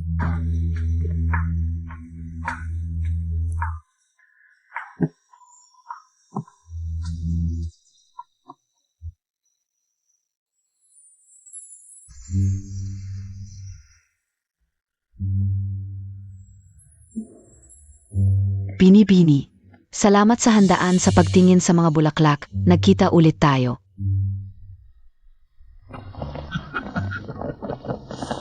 Matandang ginang, punong ministro. Punong ministro, ang pagdating nyo rito ay nagbigay ng karangalan sa aking bahay. Huwag kayong mag-alala, Marquez. Kuya Huetsi, dumating ka na pala. Samahan kita sa hardin sa likod para maglibot. Hindi na kailangan. May pag-uusapan pa kami ng Marquez. Zhaoyang, samahan mo ang matandang ginang. At ang binibini para maglibot. Sige. Punong ministro, kayo po. Lanan.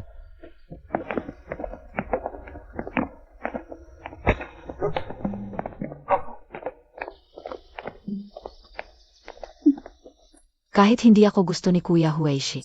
Ngayon, kailangan kong makuha ka para mapilitan kang pakasalan ako. Matandang ginang, samahan ko kayong maglibot. Sige. May sasabihin din ako sa iyo.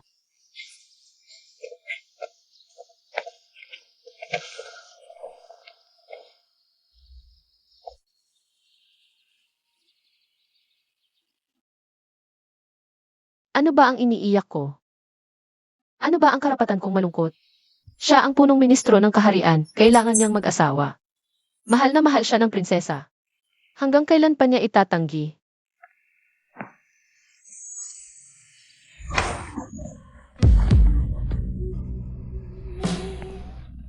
Ang saya-saya mo, Kian-Kian. Ano ang gagawin mo?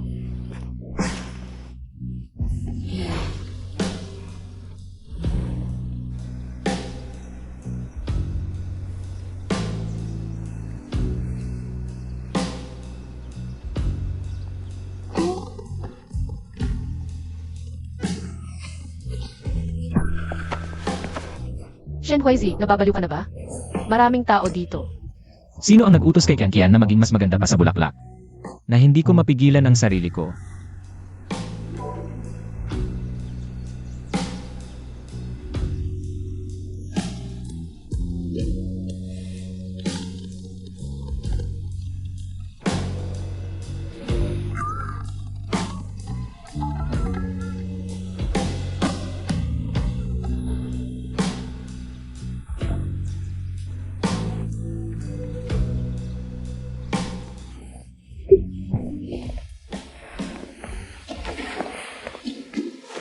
Pangalawang ginoo, tinatawag kayo ng matandang ginang. Ano ang nangyari? Sabi ng matandang ginang, malalaman nyo pagdating nyo. Babalik agad ako.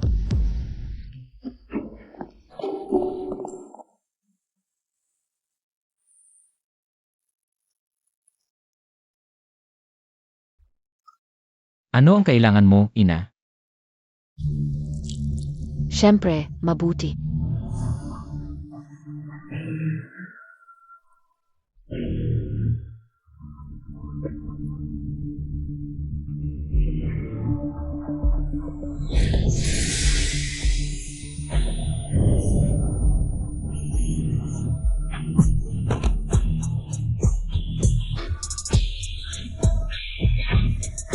Ipagkakatiwala ko na sayo si Prinsesa Huaishi.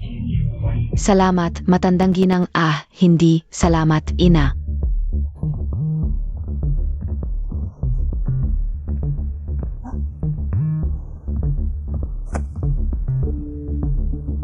Shen Huaishi, kahit ang iyong ina ay personal na nagtutulak sa atin, hindi ka makakatakas sa aking palad.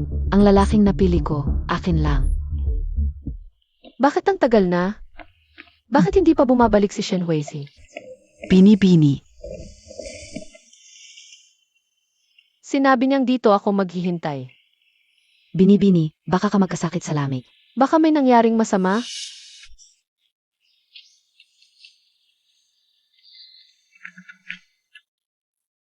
Shen Huaizi, kung araf-araf. Ako ang ngiti mo, ang sarap sana. Pero okay lang. Pagkatapos kitang matulugan, malalaman mo ang kabutihan ko. Anong ginagawa mo dito? Sumama ka sa akin. Ina, nasaan ang pangalawang kapatid? Hindi ba't hinanap ka niya? Ang lalaki, may sariling gawain. Bakit ka nakikialam? Gusto mo na namang makulit sa kanya? Hindi ko hahayaang magtagumpay ka. Mabuti pang magpigil ka. Ina, ito ang bang palaging daladala ng pangalawang kapatid? Nahulog ito sa lupa. Baka may nangyari sa kanya. Alam kong ikaw ang gumawa nito. Gusto Montag lang ipagyabang. Ang iyong lugar sa puso niya. Sayang, ang pangalawang kapatid at ang prinsesa ay nagde-date. Malapit ng pakasalan ng prinsesa. Ikaw naman, malapit ng malimutan.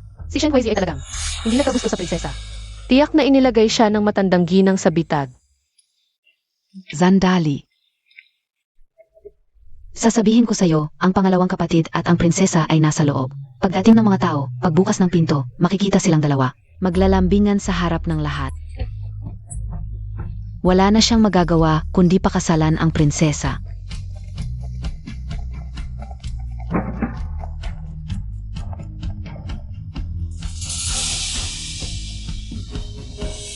Anak, anong nangyari? Nasaan ang pangalawang kapatid? Saan siya napunta? Bakit hindi siya ang nasa loob?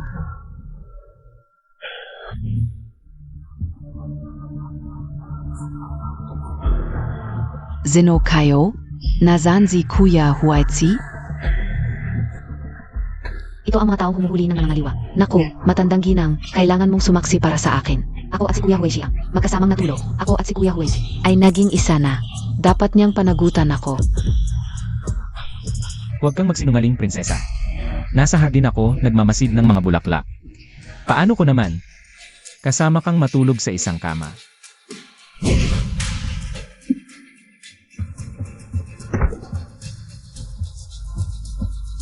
Buti na lang may binigay na antidote si Madam.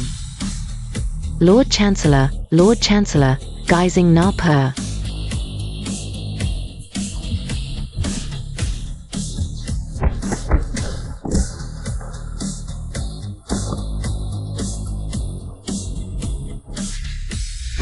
Ako'y isang taong malinis at walang bahid dungis. Paano ko matatanggap ang ganitong paninirang uri mula sa prinsesa? Baka naman gusto mong makasama ang Lord Chancellor. Nababaliw ka na yata, nakipagtalik ka na sa dalawang kanila. Tapos ipapasa Montag kay Lord Chancellor. Kawawa naman ang Lord Chancellor, isang prinsesa. Gumawa ng ganitong kahalayang gawain, kahihiyan ng angkan ng dinyuan. Mawawala na ang dangal, tumahimik kayo. Lumabas kayong lahat, ngayon din. Ang aking anak ay naisahan. Ako'y mag-iimbestiga sa katotohanan, umalis muna kayo.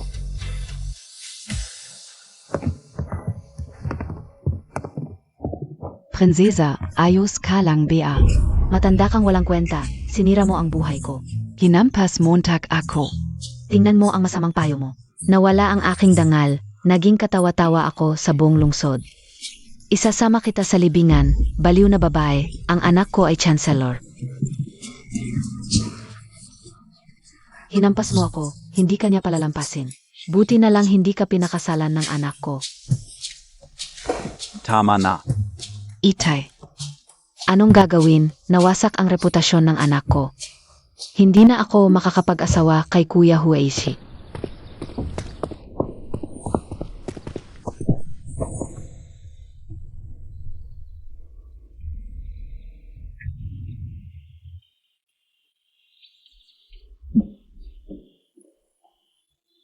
Kanina, si Kantian ay nagmamadaling sumaklolo sa akin.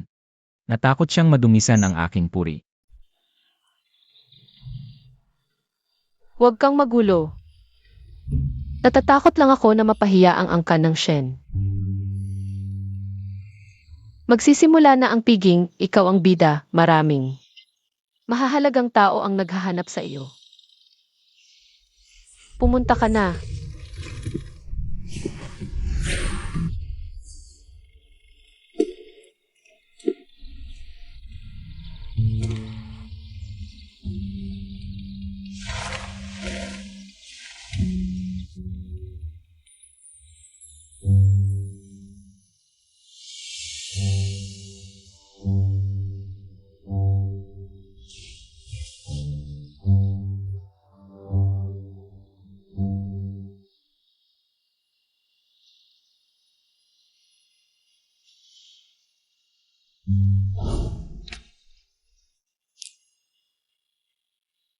Prinsesa, may importante kaming sasabihin. Si Qian, buntis siya.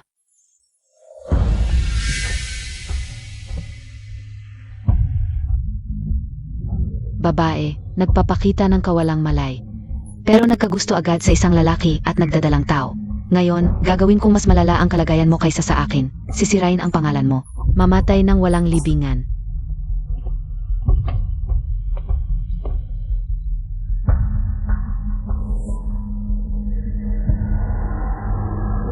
Bakit wala pa ang Chancellor at ang Marquess? Pareho silang mahahalagang opisyal. Baka may mahalagang bagay na naantala sila. Baka may nangyari na naman.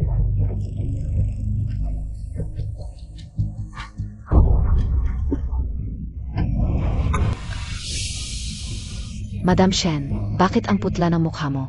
Masama ba ang pakiramdam mo? Parang nalason ako pero wala naman akong kinain. Nalagay ang lason sa bulaklak. Ang tiyan ko, Dumudugo ka.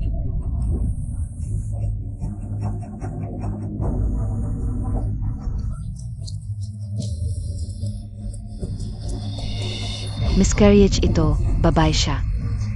Paano siya magdadalang tao? Diyos ko, tiyak na may kasintahan siya at nagdadalang tao. Asawa ng kapatid ng punong ministro siya, ngunit ginawa niya. Ang kahiya-hiyang bagay na ito. Napakawalang hiya. Ginang Shen, napakasama ng ugali ng inyong pamilya. Napakahiya talaga. Ang babaeng ito. Nagdadalang tao na naman sa anak ni Huishi. Nasisira na ang pangalan ng Angkan Shen dahil sa kanya. Ikaw na babaeng ito, nangahas kang magkaroon ng kasintahan. Nasisira ang pangalan ng Angkan Shen dahil sa iyo. Papawalang bisa ko ang kasal ng aking anak. Ginang, pakiusap, tulungan ninyo akong magpatawag ng doktor. Magpapatatawag ka pa ng doktor. Nagtaksil ka sa namatay na kapatid ng punong ministro. Tiyak na hindi ka palalampasin ng punong ministro. Hindi kami. Makikipag-away sa punong ministro dahil sa iyo. Lumayo ka, babaeng ito. Qian, sabihin mo lang kung sino ang iyong kasintahan. Tatawagin ko ng doktor para sa iyo. Kapag nahuli na ang kasintahan, ilulubog kita sa kabaong. Wala akong kasintahan. Pinagtatanggol mo pa ang kasintahan mo? Napakawalang hiya mo. Sabihin mo kung sino yon. Kung hindi mo sasabihin, ilulubog kita sa kabaong. Hanggang ngayon, Pinagtatanggol mo pa rin ang kasintahan mo. anong klaseng tao kaya yon? Itinuturing pa niyang kayamanan. Ang kasintahan niya, tiyak na kutsero o basurero lang. Nahihiyang sabihin, hindi siya mapili. Kahit kutsero ay gusto niya. Nakpakababazia. Pakiusap. Tulungan ninyo ang aking anak. Tulungan ninyo ako. Ayaw mo pa rin sabihin kung sino ang kasintahan mo. Talagang wala akong kasintahan. Ayaw mong umamin hanggang sa huli. Ilabas siya at ilubog sa kabaong. Talagang wala akong kasintahan. Isang kasintahan, ipagtatanggol mo ng buhay mo. Huwag na siyang kausapin. Ang taong walang kahihiyan na tulad niya. Nakakahiya sa aming mga babae. Dapat siyang parusahan ng mabigat. Ang kasintahan ay dapat rin mamatay. Qian, Matigas talaga ang iyong ulo. ano ba talaga ang kasintahan mo at ipinagtatanggol mo ng ganun? Kung gusto mong mamatay, bibigyan kita. Ilabas siya. Sino ang mangahas na hawakan ng asawa ko, si Shen Huizi?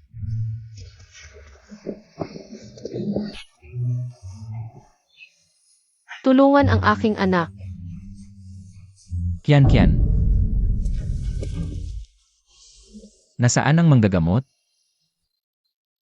Kung may mangyari sa kanya, hindi ko kayo palalampasin kahit sino sa inyo. Ang kasintahan ni Xiao Qian ay ang punong ministro pala. Naku, kailan siya naging malapit sa punong ministro? Ang sinasabi palang minamahal ng punong ministro ay siya. Xiao Qian pala. Paano nangyari? Si Xiao Qian pala ang gusto ni Shen Huishi.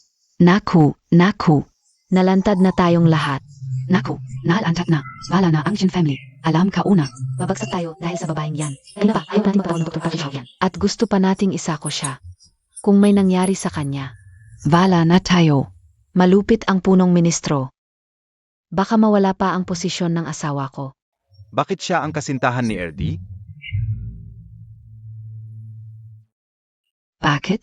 Bakit siya? Yung maliit na yun? Anong kulang sa akin? Hindi ako papayag. Alam mo ba ang kalalabasan ng ginawa mo? Masisira ang mangal na pamilya natin dahil sa'yo. Si RD pala ang kasintahan ni Xiao Qian. Inay, ano ba talaga ang nangyari? Kasalanan ko lahat. Akala ka ukazi patay ka na.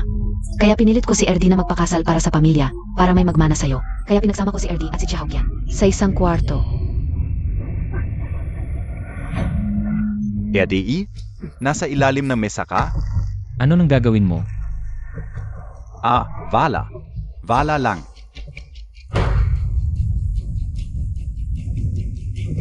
Ano ba talagang gusto mong gawin? Kaya pala ayaw niyang aminin sa akin kung sino yung babae niya noon. Si Xiao Qian pala. Kaya pala ayaw niyang aminin sa akin. At pinaalis niya ako sa bahay. Kaya yung dalawang batang yun, Kay si Hokian pala galing. anak pala ng punong ministro. Xiao Qian. Bakit lagi kang nangunguna sa akin? Ngayon, asawa ka pa ng punong ministro. Nagkaanak ka pa sa kanya at pinoprotektahan ka pa niya. Naisip ko pang agawin ang posisyon mo bilang ina ng pamilya at talunin ka. Ang tanga-tanga ka talaga. Yang walang kwentang lalaking yan ang pinili ko at ipinagmalaki ko pa. Nakakatawa talaga ako.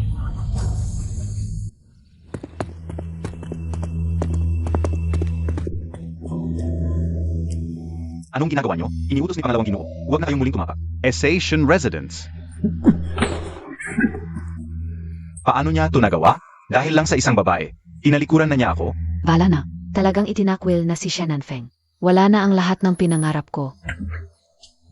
Kung mawala ako, Xiao Qian, huwag kang magkakalang makakalusot ka. Nga pala, basta mabuhay si Shen Huizi. Tapos na rin si Xiao Qian. Mahal, hindi na alala ni Shen Huizi ang pagiging magkapatid. Ano ba tayo Xiao Qian? Isang babay. Talagang labag sa moralidad. Magreklamo tayo sa hari. Dapat sirain ang reputasyon ng magsing-irog na ito at tuluyang wakasan sila. Ziga. Siya ang unang tumalikod sa pagkakapatiran. Hindi ko kasalanan ito.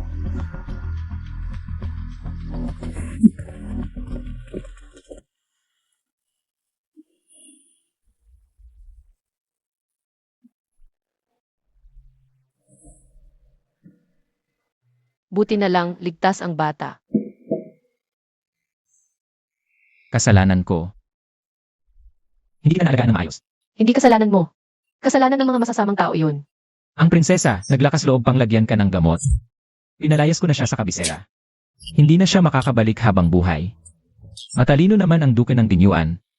Marunong magsakripisyo para sa mas malaking layunin. Ikaw naman. Bakit hindi mo sinabi ang totoong pagkatao mo?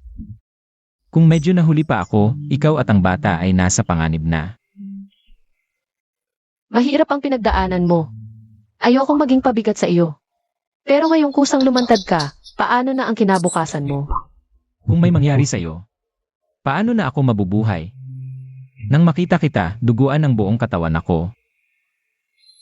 Natakot ako. Ang kinabukasan ko. Walang halaga kung ikukumpara sa'yo. Ano ang ibig mong sabihin? Kian. Hindi mo pa ba nakikita kung gaano kita kamahal? Noong una, tayo ang pinagtagpo. Ngunit pagkatapos, naibigan mo ang kuya ko at nagtapat ka pa para sa kanya. Hindi ko kailanman nagustuhan ang kuya mo. Hindi ba't dahil ayaw mo sa akin? Kaya pinakasalan ako ng kuya mo. Paano naman mangyayari yon? Nang unang makita kita, nagustuhan na kita. Pero sinabi ng nanay na gusto mo ang kuya ko. At pinilit pang palitan ang kasal. Hindi. Nang unang makita kita, nagustuhan na kita. Ngunit sa gabi ng kasal, napalitan ang nobyo. Kuya mo ang nagsabi sa akin na ayaw mo akong pakasalan kaya napalitan. Kung ganon, niloko pala ako ng nanay at kuya noon.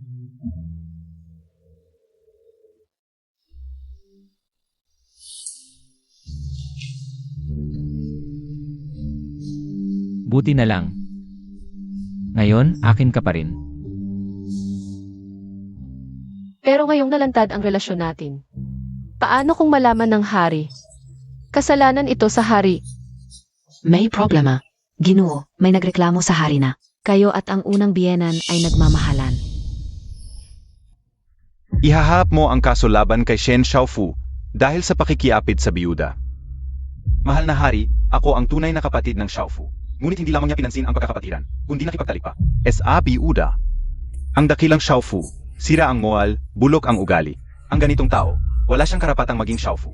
Kung totoo ang ginawa ng Xiaofu, talagang kahiya-hiya. Mahal na hari, ang Xiaofu ay mahalagang ministro. Ang na isang hamak at walang hiya, dapat siyang parusahan ng mabigat. Huy, sino ang parurusahan mo?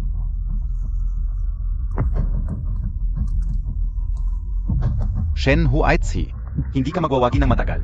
Ang iyong pwesto bilang Xiaofu ay maglalaho. Sa huli, magiging isa kang hampas lupa. Mas mababa pa sa akin. Chia Haoqian, ang hindi ko makuha, ay hindi mo rin makakamtan. Shen Huaishi, sa harap ng hari, nagmamalaki ka pa, lumuhod ka at humingi ng tawad sa iyong kamatayan. Maaari ko bang itanong? Ano ang kasalanan ko? Inalagaan mo ang biyuda, winasak ang moral, inapi ang kapatid. Walang pagkakapatiran. Ikaw ay taksil, walang utang na loob at masama. Ginawa mo ang ganitong kasamaan, nagdadahilan ka pa ba? Shen Huaizhi, bilang Shufu. Dapat kang maging huwaran, ngunit bulok ang ugali, masama ang asal. Ang taong katulad mo ay hindi karapat-dapat maging Xiaofu. Mahal na hari, si Shen Huaishi sa harap ninyo ay nagmamalaki pa. Walang respeto. Dapat siyang alisin agad sa pwesto. Sampuin ng 100 bises, itapon sa malayo, at huwag nang bumalik. Shen Huaizhi. Ito ang kapalit ng pagpapalayas mo sa akin sa Shen Mansion. At pagtanggi sa akin. Xia Huqian. Tapos na si Shen Huaishi. Ikaw naman, maghanda ka para itapon.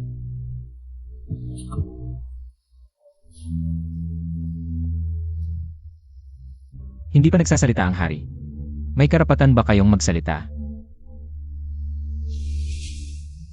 Mahal na hari, sa palagay niyo ba dapat akong itapon? Shen Huaishi, malapit ka nang mamatay. Nagmamalaki ka pa? Mukhang hindi mo alam ang panganib. Mga mahal na ministro, kumalma kayo. Ang usapin ni na Ministro Shen at Xia Haoqian ay naipaalam na sa akin ni Ministro Shen. At hiniling niya sa akin na magbigay ng utos para sa kasal. Mga Ginoo, nakikinig lang kayo sa isang panig, nagagalit na kayo. Talagang katawa-tawa. Alam niyo ba, si Kian ay talagang asawa ko. Noong una, kami nagkita, nagkaibigan at nagkasundo sa pag-aasawa. Maging sa pagpapalit ng birth charts, pangalan ko ang nakasulat. Ayon sa batas, siya ang aking asawa. Pero ang nanay ko, pabor kay kuya, pinatulog ako nung kasal. Pinalitan si kuya ang ikakasal. Pero mabuti na lang, hindi alam ni kuya ang kanyang swerte. Sa gabi ng kanyang kasal, tumakas siya. Kasama ang dati niyang kasintahan, si Song Choksu.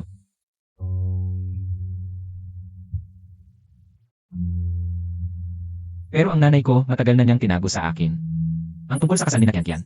At kuya, at ipinahayag ito sa lahat. Pinilit pa akong manahimik. Nagbanta pang magpakamatay. Kailangan kong sumunod bilang anak. Kinimkim ko na lang ang galit. Paano nagawa ng nanay at kuya ng punong ministro ang ganitong immoral na bagay? Nang kunwari namatay si kuya, natakot ang nanay na walang magmana si kuya. Binigyan kami ni Kian ng gamot. At pinilit akong mag-asawa para sa dalawang pamilya. Sa puso, mahal ko si Kian. Siya talaga ang asawa ko. Sa utos naman, sinunod ko ang nanay para magkaanak si kuya. Ano ang mali ko? Napakabuti at tapat ng punong ministro. Nagkamali kami.